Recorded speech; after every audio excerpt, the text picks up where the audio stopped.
In this video, our opening video of the entire course, we're going to be discussing the topic of the anatomy of meditation. And the anatomy of meditation covers two very commonly asked questions, those being why meditate and what are the benefits of meditation. The chances being that you're coming to this practice or doing an entire course on the practice of meditation because you are looking for the benefits to the body and the mind, and hopefully a combination of the two. And a bunch of people also come to the practice of meditation for the spiritual benefits. So let's get into what are the benefits on the brain. During a meditation practice, you're working at achieving a state of no mind, or stilling the fluctuations of the mind, also known as Yogas Chitta Vritti Nirodha, which is taken from Patanjali's Yoga Sutras. And you do this through the act of single-pointed concentration. Now, this act of single-pointed concentration brings the activity of the brain from scattered to more focused and central in certain areas that are associated with behavior, concentration, memory, and emotion, and therefore parts of the brain associated with fear, anxiety, stress, things of that nature, become less active. And then practicing meditation over an extended period of time can then, through what we call neuroplasticity, change the structural and electrical patterns of the brain. A consistent practice can give you more time between stimulus and reaction. For example, where something simple would have easily set you off before, now you find you have more time to react in a calm and more calculated manner. I like to compare this to the property of plasticity related to the fascia in your body. Plasticity is where something goes past the point of reformation, and that becomes its new normal. So in relation to stimulus and reaction, this newfound time to react, more calmly and more collectively in a way you won't look back on and maybe regret, that becomes your new normal. Emotionally, you will feel more in control of yourself and your reactions. Over time, a consistent meditation practice can increase the size of certain areas of your brain, specifically the gray matter.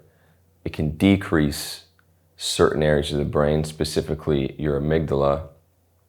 Your brain can become stronger and also start to age slower. Many people, myself included, have noticed a positive effect on their creativity and ability to create. So whatever your creative outlet is, music, arts, anything of that nature, you should find a greater ability to utilize that creative aspect of yourself with a continued meditation practice. Personally, meditation has made me more of a compassionate person, and I am more comfortable with myself than I've ever been.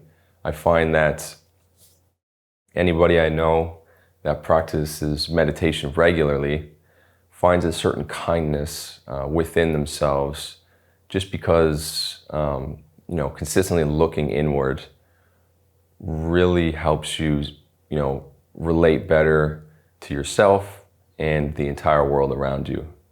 So you can also see many benefits in the body through the practice of regular meditation. These including reduced physical effects of stress and anxiety, improved body positivity, happiness, and a sense of well-being. Many people find it easier to have deeper sleep and get to sleep. I can definitely attest to that fact. It can help with pain management, a reduction in inflammation, improved immune system, better hormone regulation, and also decreased blood pressure. All of this is largely due to how meditation is very effective at stimulating your parasympathetic nervous system, which is your rest and digest side of your nervous system, and it de-emphasizes the sympathetic nervous system, which is your fight or flight response. And this, activation of the parasympathetic nervous system is one of your greatest tools for reducing your overall stress levels, which is where a whole bunch of all these benefits to not just the body, but the mind as well, that's where they all come from. On top of all of this is how meditation teaches you more about yourself and brings you closer to the self, the observer that is within you. I find that so many people have a hard time with the practice of meditation, and especially with a regular practice of meditation, for the simple fact that just sitting alone for an extended period of time with just your thoughts can be an uncomfortable feeling. But this, for me personally, I find to be the most beneficial part of the practice, which I tend to call the spiritual aspect of the practice. And, it may sound kind of out there for someone new to the practice of meditation, but this practice definitely helps you foster a connection to all life. Every step we take to better understand our internal world is a step that impacts our outer world and those that we share it with. So this next part isn't in your book. This is a little extra thing I'm including. I recently wrote a longer form blog post on specifically what is meditation and kind of dive deeper into more traditional definitions of meditation.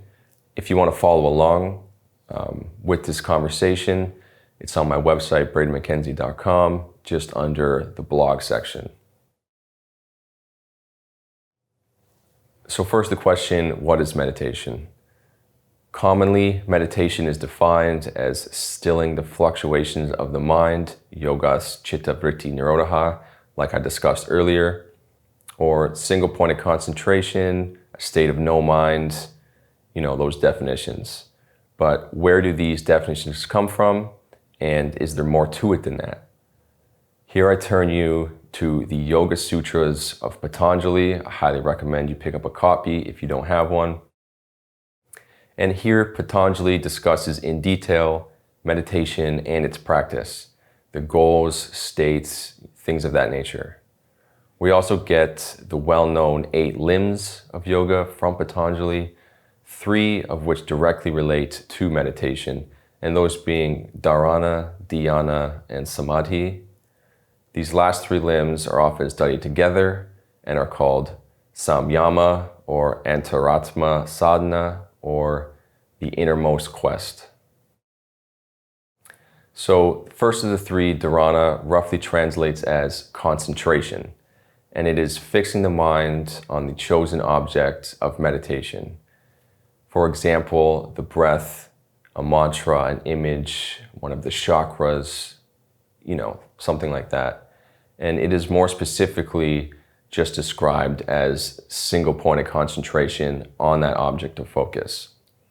And at this stage, the mind has a tendency to wander and get interrupted by other thoughts. This is purely natural. It will happen to everybody, you included, myself included. It still happens to me all the time. The next one we have is dhyana. Dhyana is contemplation, and at this stage, the mind becomes continuously focused on the chosen object of meditation. Like a steady drip of water becoming a continuous stream, there is no interruption and no other thought comes to mind. This is a very advanced stage. There's only one thought in our mind, and the focus is so strong, nothing can disturb it. We become completely absorbed in our focus of concentration. Moving on to the third one, which is samadhi, or self-realization. This is oneness, complete oneness with the object of meditation. There is, at this point, no distinction between the act of meditation and the object of meditation. This means ego, or the sense of I, disappears. And samadhi itself actually has multiple stages.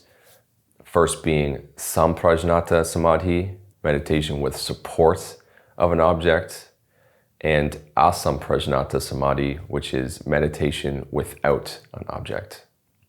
So dharana, dhyana, and samadhi are directly related to the practice of meditation, and as mentioned before, are called samyama. Patanjali then goes on to describe various objects of meditation that a seeker can choose to begin his or her meditative practices. In later sutras, he even goes into great detail about the various supernatural powers or siddhis that can be attained by performing samyama on many different objects of the world. For instance, samyama on the navel center can give us all the knowledge about the human body, or on the moon can give us all the understanding of the entire solar system.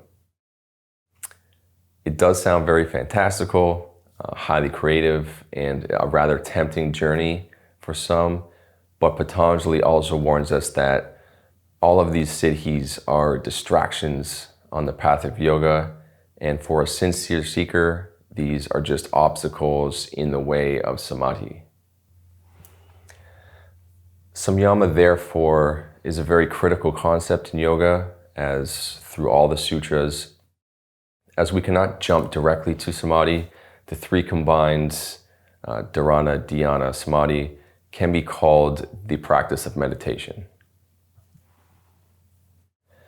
And then beyond the common definitions we've already mentioned, like stilling the fluctuations of the mind, single-pointed concentration, state of no mind, it can also be described as the natural scientific discipline to understanding consciousness.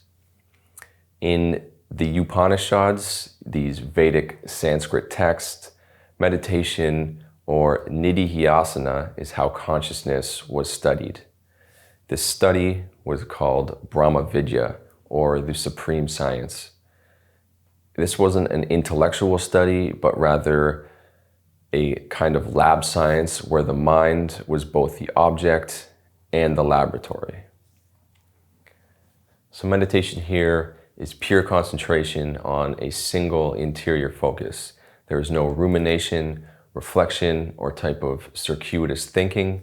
The intent is training the mind to focus on, not drift, and become completely absorbed with your object of contemplation, to bring about a state of intense wakefulness, a rather intense sounding objective for most people. And then I'm just going to read this passage that I really like from the introduction section of Eknath Easwaran's translation of the Upanishads when discussing the aforementioned state. All that divides us from the sea of infinite consciousness at this point is a thin envelope of personal identity. That envelope cannot be removed by any amount of will. The I cannot erase itself, yet abruptly it does vanish. In the climax of meditation, the barrier of individuality disappears, dissolving in a sea of pure, undifferentiated awareness. So if any of this is of real interest to you, I definitely suggest doing a little more research on your own. If you want to read through this blog post again, like I said, it's available on my website. And I really hope this has been super informative and, only stokes a little fire within you to learn more on your own about the origins and what actually is the practice of meditation.